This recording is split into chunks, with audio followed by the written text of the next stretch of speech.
wowe TV.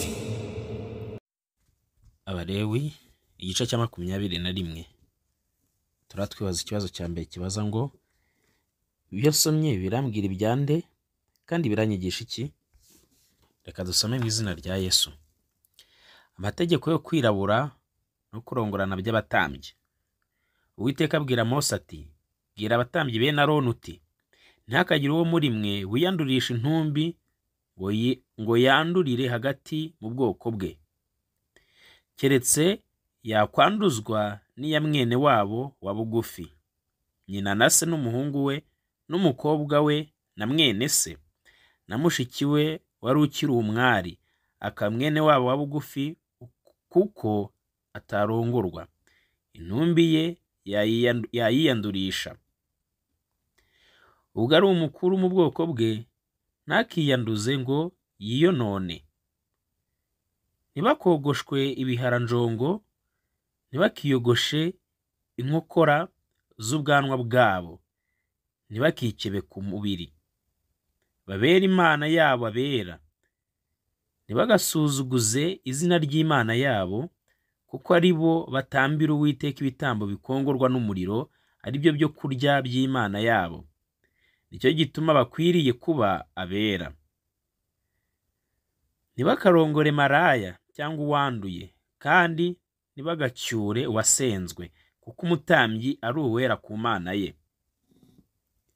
Nicyo gituma ukwiriye guhora umutekereza ko ari uwera, kuko ajya atamba ibyo kurya by'Imana yawe, ahora akubera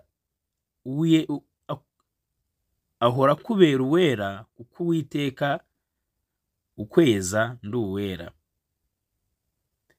Kandi umukobwa w'umutambyi wese niyononesha gusambana, aba yononnye se, bamutwike. Umutambyi mukuru muri bagenzi be wasutswe ku mutwe amavuta ya elayo yo gusiga, akerezwa kwambara ya myambaro, ntagatendeze umusatsi we, ntagashishimura imyenda ye, ntakinjira aho intumbi yose iri, ntakiyandurisha intumbi ya se cyangwa nyina, ntibikamukura ahera, ntakonone ahera h'Imana ye, kuko kwereshwa amavuta yasizwe y'Imana ye kumuriho, ndi Uwiteka.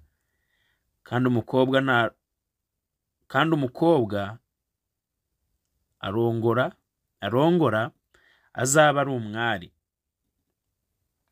Umupfakazi cyangwa uwasenzwe cyangwa uwanduye cyangwa maraya ntakabarongore, ahubwo umwari wo mu bwoko bwe azaba ari we arongora.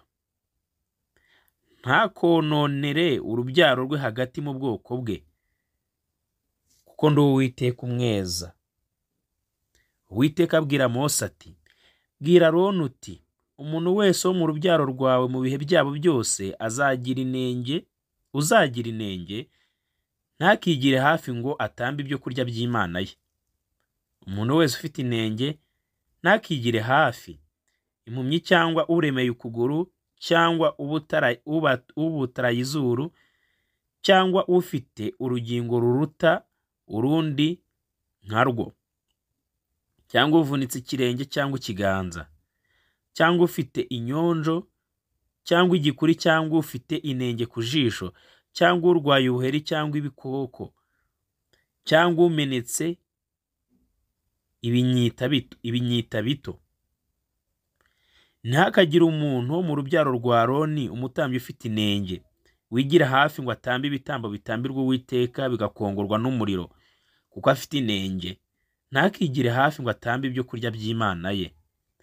Ajya arya ku byo kurya by'Imana ye, ku byera cyane no ku byera, ariko ntakigire hafi ya wa mwenda ukingiriza ahera cyane. Ntakegere igicaniro kuko afite inenge, kugira ngo atagira ahera hanjye yonona, kuko ndi Uwiteka uheza.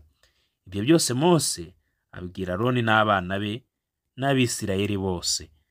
Mwakire neza ijambo ry'Imana. Ikibazo cya mbere, mbese ibyo somye birambwira ibyande kandi biranyigisha iki?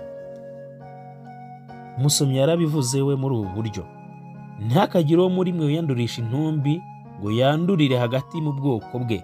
Twabisomye ku murongo wa mbere.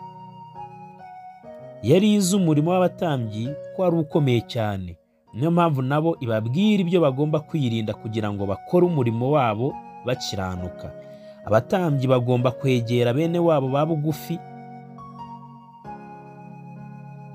nk'uko twabonye ku murongo wa 2 n'uwa 3.